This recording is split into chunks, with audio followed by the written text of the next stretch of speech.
A história que vamos conhecer hoje trata da imigração portuguesa através da história empreendedora de Alberto Saraiva e sua família. O Portugal dos anos 50 é um Portugal pobre, vive um regime autoritário. Em 1953, Sr. Antônio, pai de Alberto, imigrou sozinho para o Brasil, tendo que deixar sua esposa grávida para trás. Nasci numa aldeia chamada Velosa, lá em Portugal. Quando eu tinha 4 meses, minha mãe conseguiu embarcar e fez a viagem comigo no colo. Mas imagine que alguém que vai para fora do seu país, ele não tem outra oportunidade a não ser dar certo. Após a morte do pai, aos 20 anos, Alberto herda uma padaria e, para sobreviver, cria um método de negócios que permeia toda a sua vida de empreendedor. Eu queria conquistar alguma coisa. Sempre tudo ia bem, mas não era o que eu procurava. Eles deixaram para trás a terra natal e desembarcaram aqui com muito mais do que seus pertences. Trouxeram a força de seus ancestrais e a coragem para começar de novo. Em diferentes épocas, colocaram o trabalho a serviço do sonho. Fizeram mais do que simplesmente lutar para sobreviver. Eles ergueram grandes empresas que ajudaram a construir a riqueza do nosso país.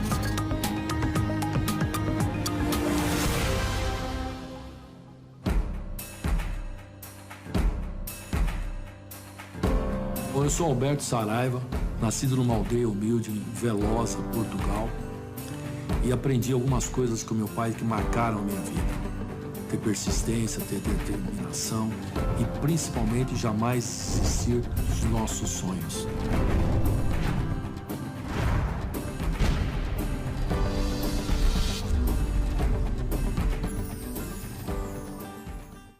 O Brasil foi colonizado em 1500 por Portugal. Somado à imigração pós-independência, os portugueses deixaram profundas heranças étnicas e culturais no nosso país. Portugal dos anos 50 é um Portugal pobre, vive um regime autoritário, que é o regime salazarista. Inspirado no fascismo italiano e no integralismo lusitano, Antônio Carlos Salazar instituiu o Estado Novo.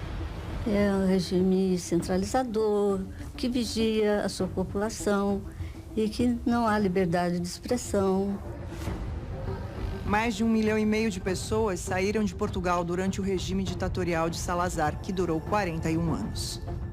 O perfil dos imigrantes dos anos 50 não difere muito dos imigrantes anteriores, que vieram no final do século passado, na época da grande imigração, e vinham com pouca bagagem, sem escola, sem instrução. O Estado Novo foi derrubado por um golpe militar, conhecido como a Revolução dos Cravos.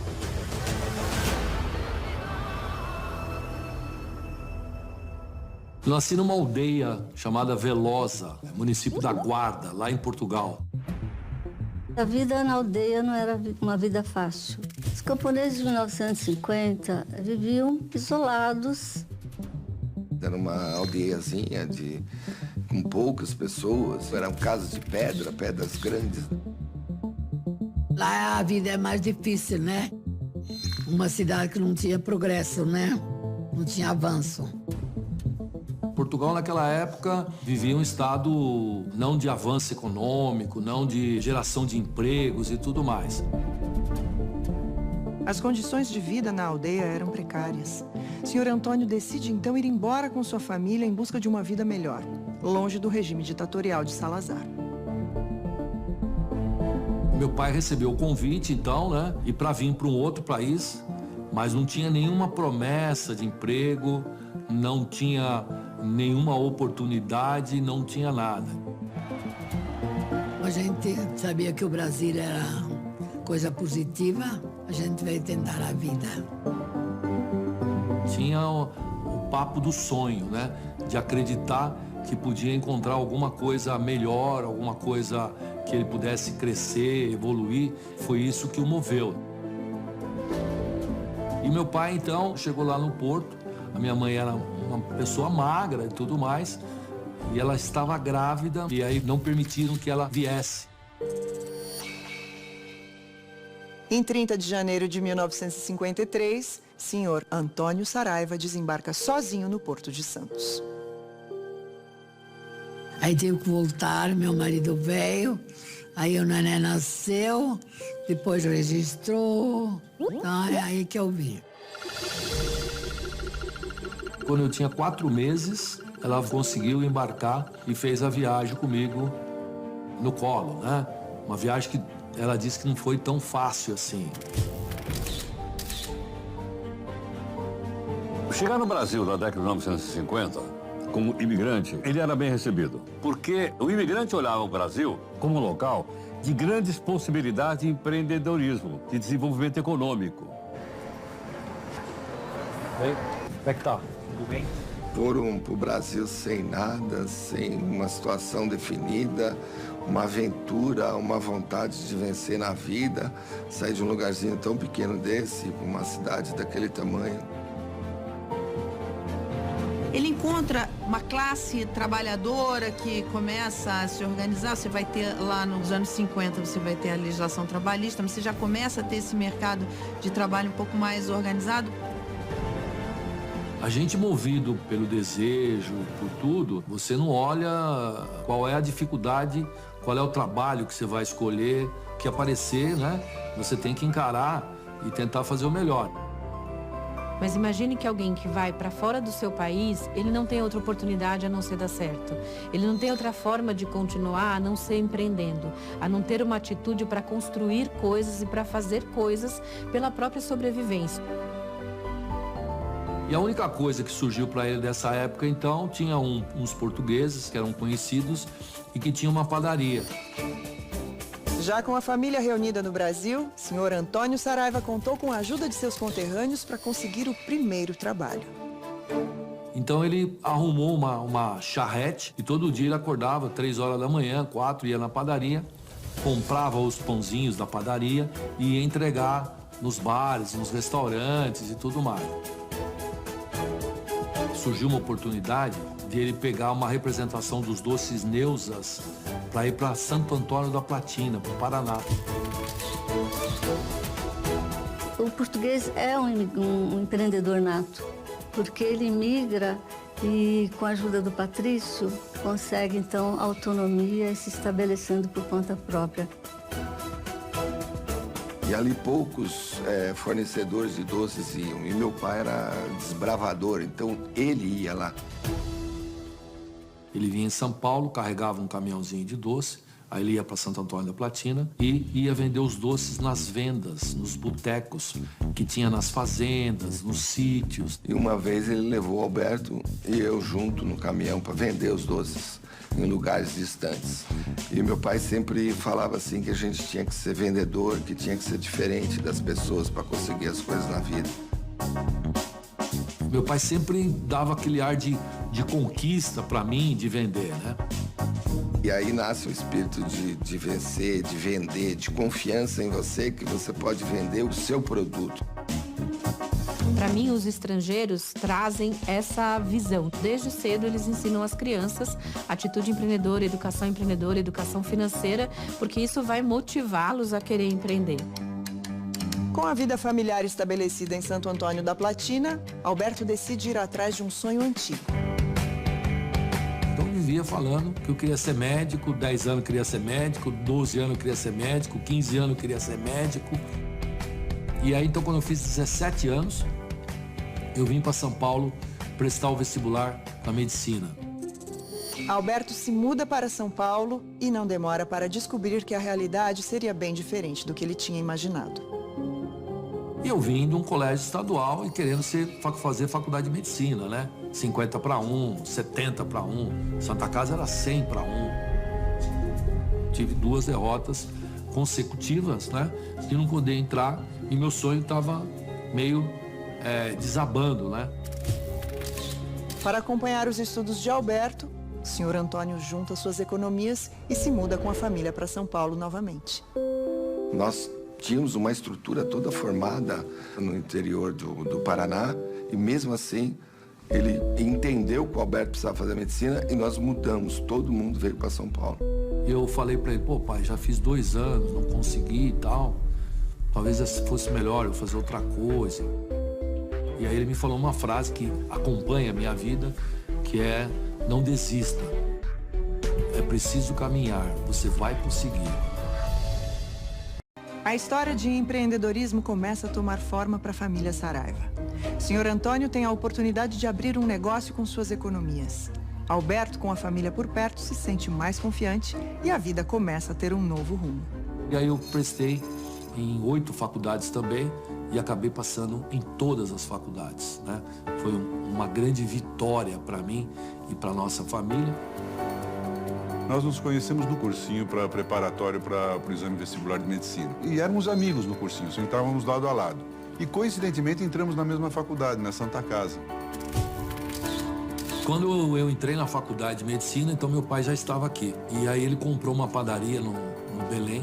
E ele comprou uma padaria também dentro da possibilidade. Lá em Santo Antônio ele tinha conseguido construir alguma coisinha, mas não ter ficado grana. E aí teve uma coisa que mudou totalmente a minha vida, que foi uma tragédia, né? Com 19 dias depois de ele ter comprado, essa padaria teve um assalto e ele faleceu nessa noite.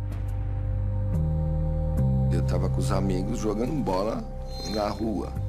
Aquilo foi, sei lá, eu não acreditava. Eu achava que podia ter se machucado, mas eu não acreditava. Nem pude me despedir do meu pai, nem pude dar um abraço nele, né? Deixei ele todo feliz, às 6 horas da tarde e meia-noite eu vejo ele morto, né? A minha mãe ficou transtornada, chegou a desmaiar, não acreditava em tudo aquilo, achava que tudo estava perdido. Após a morte do pai, Alberto assume o negócio da família. Em luto e com a padaria caindo aos pedaços, a situação fica muito mais difícil. E aí eu voltei àquele espírito de acreditar e de tocar a vida e de fazer com que as coisas acontecessem. Ele, ao mesmo tempo que ele ficou muito ressentido com a morte do pai, ele se investiu numa coragem muito grande. Ele se transformou. E aí, daquele momento, ele falou, agora eu tenho que resolver. Teve uma época que ele parou a faculdade de medicina para poder trabalhar, para a gente poder ter o sustento para seguir na vida. Então a vida teve muitas dificuldades. Era a pior padaria que existia no mundo, porque era uma padaria velha, equipamentos tudo da Arca de Noé, né? Antigos. E só tinha aquilo para assumir, só tinha aquilo como um patrimônio, né? Eu sofri muito nessa padaria, porque não tinha cliente. Tinha 5 padarias em volta dessa minha padaria, no Belém, né? E o pessoal, para chegar na minha padaria, tinha que passar pelas outras e não tinha cliente. No final dos anos 70, o Brasil já começa a enfrentar os problemas de inflação, de crise política, de pressão pela democratização. Com uma padaria sem clientes e quase falindo, Alberto precisou arriscar. E assim nasceu o conceito de precificação, que o acompanha até hoje. Naquela época, o pãozinho era tabelado pela Sunab. O órgão do governo tabelava o pãozinho. O pãozinho era um preço para todo mundo. A Sunab era para controlar preço. Os planos econômicos, e nós tivemos sucessivos planos econômicos, eles estavam ancorados no tabelamento de preço. E eu, num momento lá, né, de criação, ou sei lá do que, de desespero, ou sei lá, de motivação, eu resolvi colocar o pãozinho 30%, o preço mais barato do que o preço da Sunab. Então a margem está reduzida, mas ele vende para um monte de gente. Aí ele ganha dinheiro. E num país tão desigual como o nosso, com uma renda tão baixa como a nossa, é sucesso. E aí um padeiro de rua foi falando para o outro, e de repente eu tinha muitos padeiros de rua na minha porta, e a minha padaria, que era a pior padaria de todas, passou a melhor. E essa coisa de vender aos menores preços possíveis, eu aprendi nessa padaria. Ter uma atitude ousada de empreendedor, querendo fazer as coisas de forma diferente, querendo atrair as pessoas, e não importava naquele momento o resultado. E aí, depois de 1 ano e meio, eu vendi a padaria. Eu voltei para minha faculdade de medicina. Eu estava tocando meus negócios do lado Eu montava e vendia negócios. Eu sempre procurava um produto que eu achasse que todo mundo gostasse e aplicava a filosofia naquele produto. Vender produtos de qualidade aos menores preços possíveis. Tudo que eu montava com essa filosofia vivia lotado. Por isso que eu tive Casa do Pastel, Casa da Fogaça, Casa da Pizza Rodízio. Alberto realiza seu sonho, se torna doutor. Mas resolve seguir com seus negócios e sua veia empreendedora aflora cada vez mais. E eu acho que isso foi uma grande vitória, né? Alberto tem uma visão muito antecipada de tudo. Seja de um negócio, seja de alguma coisa que pode acontecer. Os aprendizados que eu tive na padaria, isso mudou a minha vida, porque eu me tornei um comerciante totalmente diferenciado da maioria das pessoas do comércio. O Beto seria um bom profissional em qualquer coisa que ele fizesse, porque ele é um obstinado. Até que surgiu um outro fato que mudou a minha vida. Em um dos seus negócios, Alberto conhece Paulo Abud, um senhor árabe que lhe ensina uma receita que lhe faz enxergar um novo horizonte. A minha vida toda sempre foi assim, procurando algo que pudesse transformar a minha vida para melhor. E eu queria conquistar alguma coisa, por isso que eu pus Casa do Pastel, da Fogaça, sempre tudo ia bem, mas não era o que eu procurava, né? E quando ele me falou da esfirra, eu falei, meu Deus, aí pode ter alguma coisa. Meu pai tem uma visão de futuro. Então, ele olha uma coisa agora, não olhando pelo que ela é agora, mas ele olha pelo que ela pode ser, pelo que ela pode se transformar em. E aí eu falando com um amigo meu, Nelson Libos, falei, pô, Nelson, eu tô querendo montar esse negócio aqui, que é um negócio meio árabe, você é árabe, puta, mas eu não sei que nome colocar. Ele falou, como é que eu te chamo? Ele falou, você me chama de Habib. Eu falei, então, coloca Habibs. Aí eu falei, meu Deus do céu, aqui eu descobri o melhor negócio da minha vida. Tem marca, tem logo, tem produto, tem preço, dá para praticar preços acessíveis e os clientes adoram esses produtos. E aí nasceu a primeira loja do Habib's. Quando nós inauguramos com uma plaquinha na porta, melhor esfirra de São Paulo 019, escrito numa faixa de pano.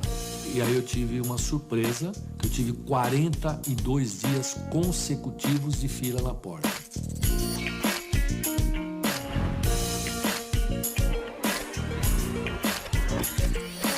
Esse período, Fernando Henrique e Lula, foi um período que ele certamente viu o negócio dele explodir, porque as condições estavam muito favoráveis e ele tinha o produto para aquela gente, para aquela economia, para essas pessoas, para nós.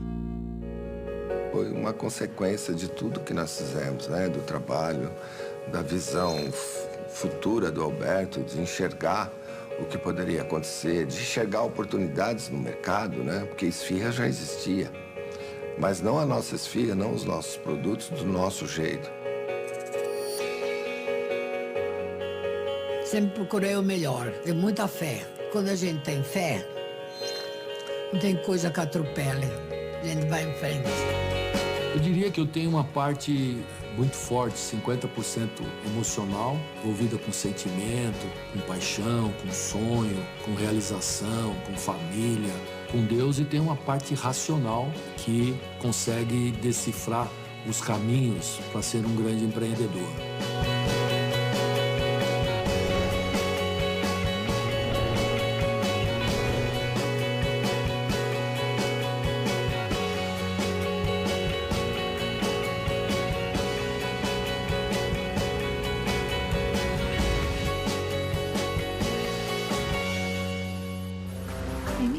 É boa, sabe?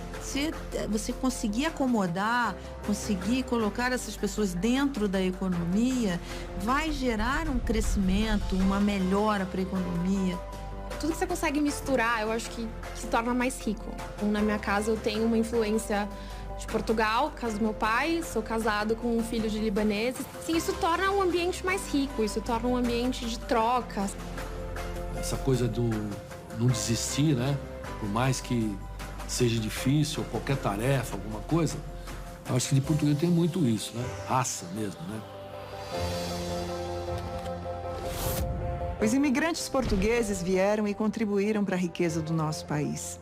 Fugiram de guerras, enfrentaram a fome nos campos, passaram por necessidades. Construíram pequenos negócios e de pequenos negócios construíram grandes impérios.